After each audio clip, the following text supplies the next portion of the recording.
چی؟ مادرم چاکر مادرم چی شد با مادرم؟ این چی کاری کردگیت بود شمس؟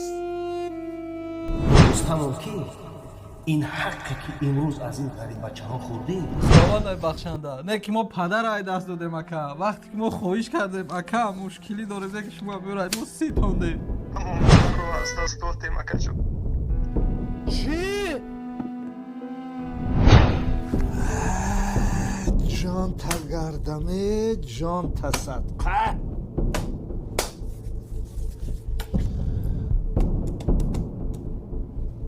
ماشاءالله همگی در یک ماه 1,200,000. خدا تیاد نمیگوید تو بچه ای کی؟ شکر خدا. 10,000 از اینش 10,000 از ویش همون جای 30,000ش زور.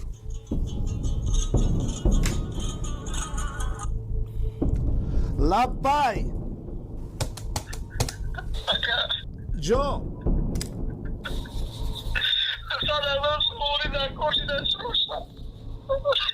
تو چی میگویی؟ برای چی؟ تو من باید سودا کرده فهمون؟ مادرم چی؟ مادرم چاکر مادرم چی شد با مادرم؟ کسی امشب نمیدونم که با او چی شد بیمارستان شد و برای سوارده دکتر ها میگوید که 100,000 سواری برای جراحت سازیش اگر نباشد کسریش صورت این است میگوید برای خود 1 کیلوش کرده 200,000 سواری را آمده برای مادر جانم.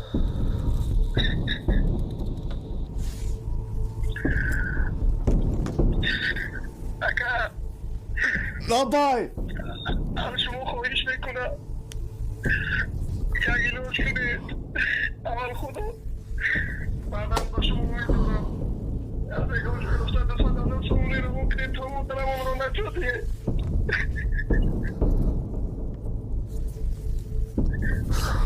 فقط تو در تماس باش. خداحافظ. من در برسم در تماس باش. انشالله رای حلی کار رو میوبه.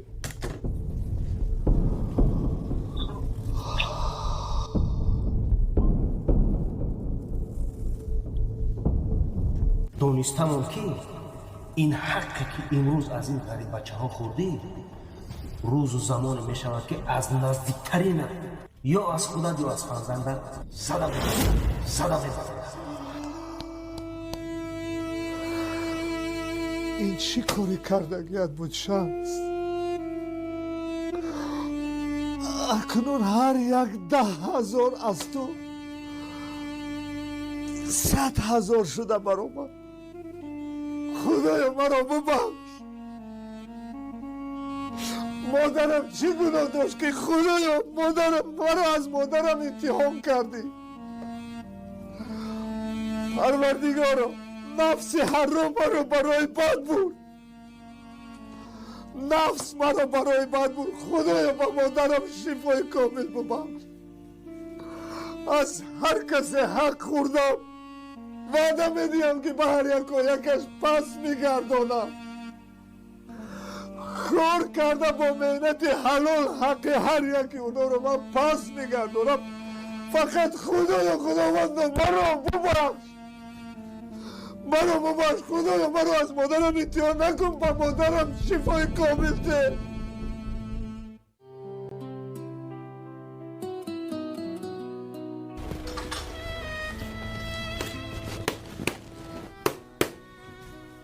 بیایید مرامت.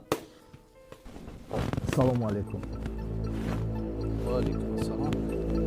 ایشا جان کای شمس بینا کولی آخری ماه نیست کو؟ سلام علیکم. ایشا جان دوستم من به خاطر پیش شما اومدم که از شما حضور پرسی کنم. بخیر باشه. بخیر است نه اونقدر. مادرم در بیمارخانه در وزنین خانه است و اینا که این لحظه به سر من اومد من با خلاصه اومدم که نزد هر یکی شما اومده و از شما عذر پرسی کنم تا در حق مادر من دعاگو باشه. همون حقی که من از هر ماه مزد مهنت شما میخوردم 3 ماه بود، این رو گیرید. خواهش میکنم، التماس میکنم فقط در حق مادر من دعاگو باش. من 1 برابر زیاد به شما دادم، در حق مادرم دعاگو باشه تا مادرم شفا یابد به خانه پس بگردد. چون دلشاد جان این لحظه ها که بس سرم اومد نمیدونم سرم رو دیگه به کجا زنم. پول حرامم یگان فایده نداشته است. فقط خواهش میکنم دعا کنید، دعاگو باشه در حق مادر عزیزم. خدا از شما راضی باشد. وقتی که ما به یه چیز احتیاج داشتیم شما همون سیتانده نیورا. حاضی به من چی لازم؟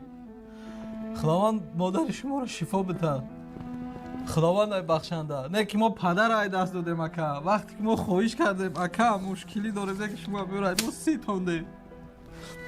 دلشاد جان شما راضی باشید، فقط دعا کنید من به نزد هر یکی از شما رفته و از هر یکی عذر خواهی کرده همین پولی هر رو پس میگردونم. فقط دعاگو باشید، از هر یکتون عذر میپرسم، فقط دعاگو باشید در حق مادرم تا خداوند با مادرم شفای کامل دید.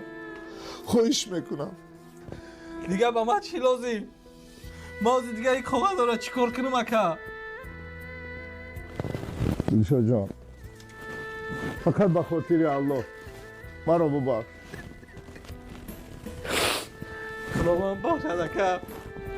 من در کار نیست. این هم یک کمبودی تبود که اکا. یک من تنها باشم مالی. یکی خیلی رنگی من بدون چندین فرزندای توجی که اکا اشما شکایت میکردم. یک من تنها نیستم اکا. من باید با کارم برام گرد توکلت به خدا که خدا شفا بده.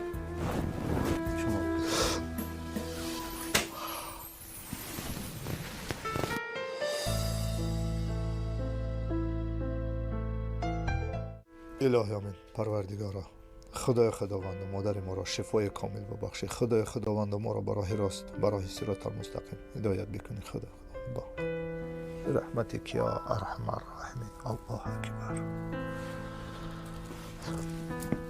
بسم الله.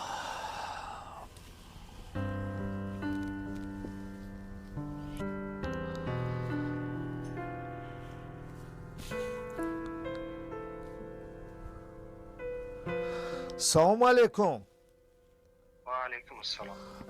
پولا گرفتی؟ پولا بله اکا جان پولم گرفتی. بهترین. چی شد؟ رسون نرسون؟ کم بود چی شد؟ اکا جان پول رو گرفتیم اما مادر رو از دست دادیم اکا جان. چی؟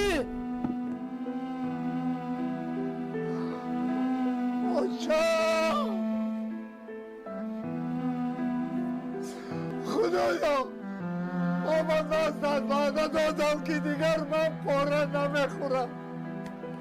خدایا من وعده دادم که من دیگر حق بندگانم رو نمیخورم. چرا مرا از مادرم امتحان کردی؟ خدایا مرا ببخش و باقی مانده مرا در پناه امانت نگه داری. خدایا اوچه